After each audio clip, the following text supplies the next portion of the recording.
Hey, welcome back to No Hype Beer Reviews. Unless it's your first time, then welcome. Please consider subscribing. If you do, hit the notification bell, get all the updates. What did I say for today's video? So it's Thursday, and Thursdays I try to do Thursday's Thirsty Thoughts, come up with a topic, or someone else comes up with a topic, which is the case for today, and actually the next two videos, which I'll talk about in a sec.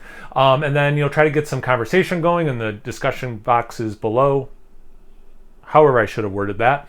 And, I'll chime in. Hopefully other people chime in with each other. It's cool. I think today's and the next two will be very engaging for people. I have Billy to thank for this, so thank you much, Billy. I really appreciate it. A while back, I have it written down. I've still been thinking about it. He had said, "Hey, it'd be a good topic, Holy Grail beer," and I'm still thinking about that topic and haven't come up with an answer. And then more recently, that was like a year ago, I think. It was a long time ago, and much more recently, he's like Mount Rushmore. I'm like, oh. So as you can see from the title of this video, this one's gonna be Mount Rushmore of breweries. Then I'm gonna do Mount Rushmore of beers, and then Mount Rushmore of beer people. So, and I'm gonna keep it U.S. just so people know right away.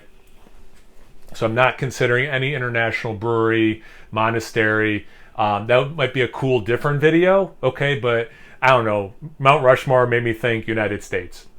So, being a U.S. history guy, a teacher, and all that, my mind does go to how does that translate? Like, what kind of mindset should I have? And I'm not saying you have to have the same mindset, guys.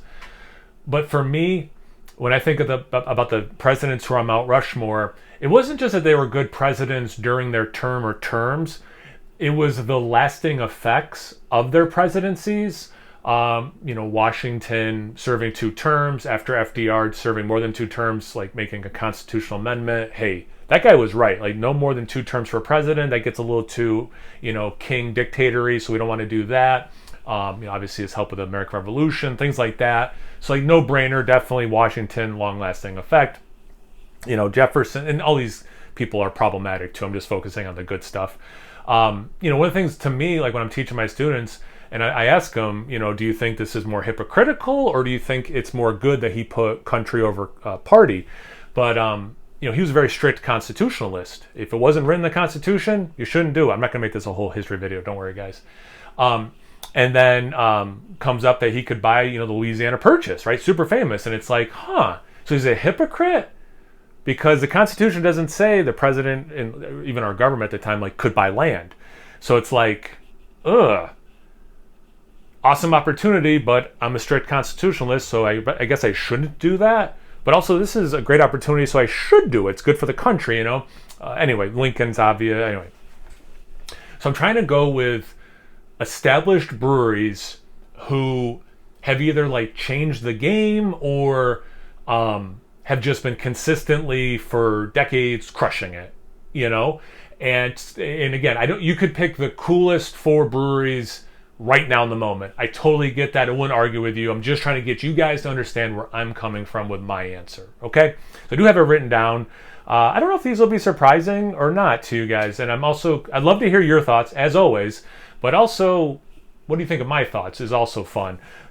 So not surprising, Dogfish Head. I have my thoughts post-merger.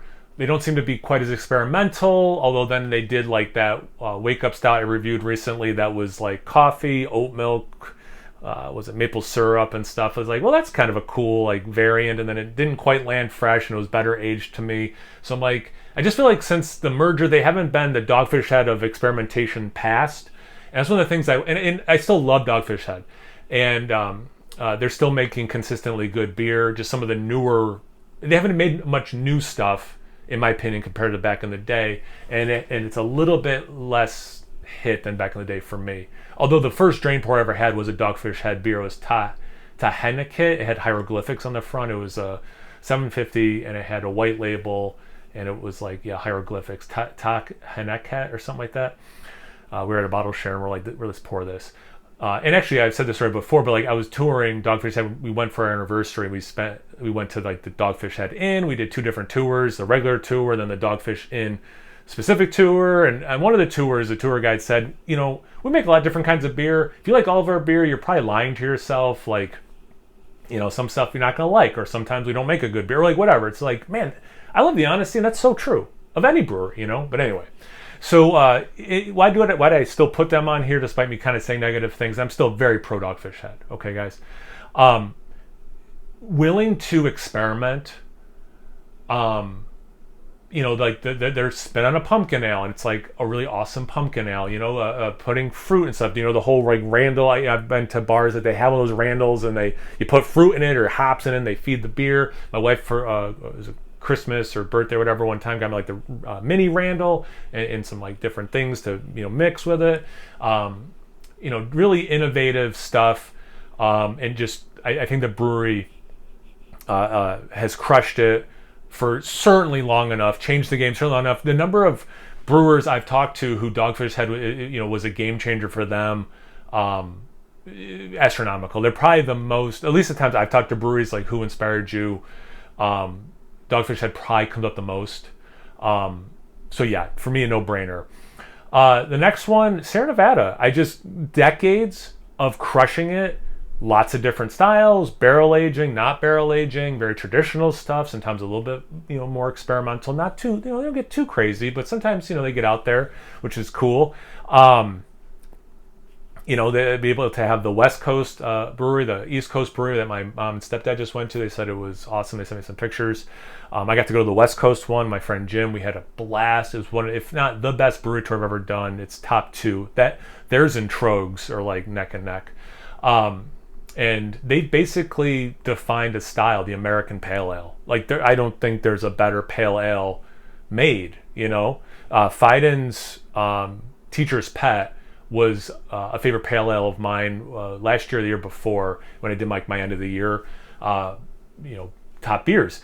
And then I had the next year the pale ale. It's like, yeah, that's the best period though, and I still love anytime I can get Teacher's Pets, lower ABV, crush it. I love that beer.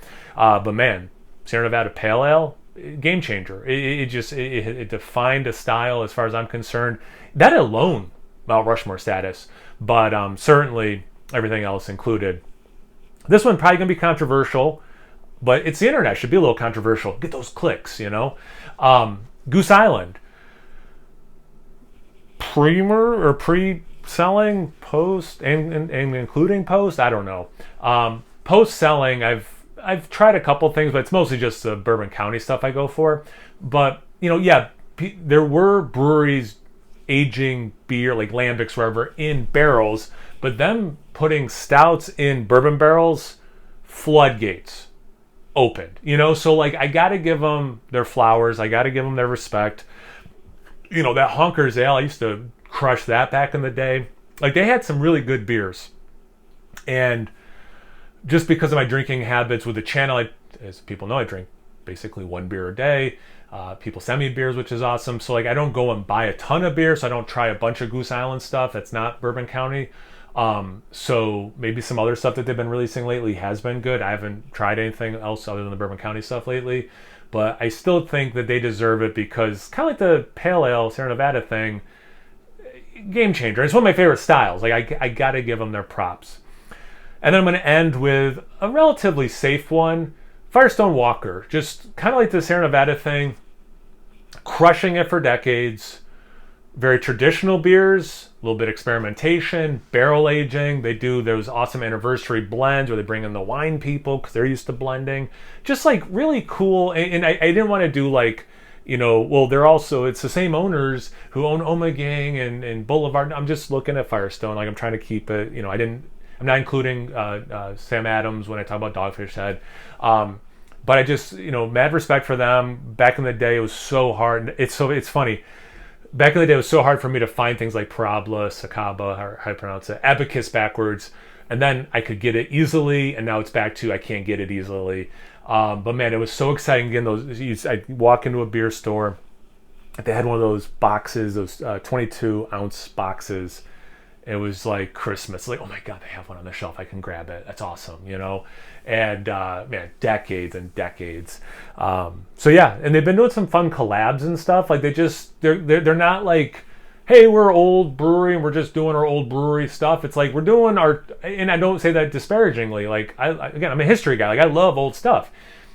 They're like, we doing our classic stuff. That's probably better word. We're doing our classic stuff. We're doing some innovative stuff. That's what you want from a brewery as far as I'm concerned. All right. I don't know how long this video was, but what are your thoughts? Did you watch to the end? Put that in the comment section. What are your top 4? What do you think of my 4? Or not top 4, your Mount Rushmore 4. Let me know in the comment section below. Billy, thanks again for the beer I'm drinking and also the topic ideas. And hope you're doing well. As I said before, I think. I don't know. But anyway, if I didn't, I hope you're doing well. Hope everyone's doing well who's watching this. And let's see. So comment below once you're done doing that. Make sure you check me out on Instagram and Untapped. It's No Hype Beer Reviews about those places. So please like, comment, subscribe, and most importantly, imbibe. Cheers, everyone.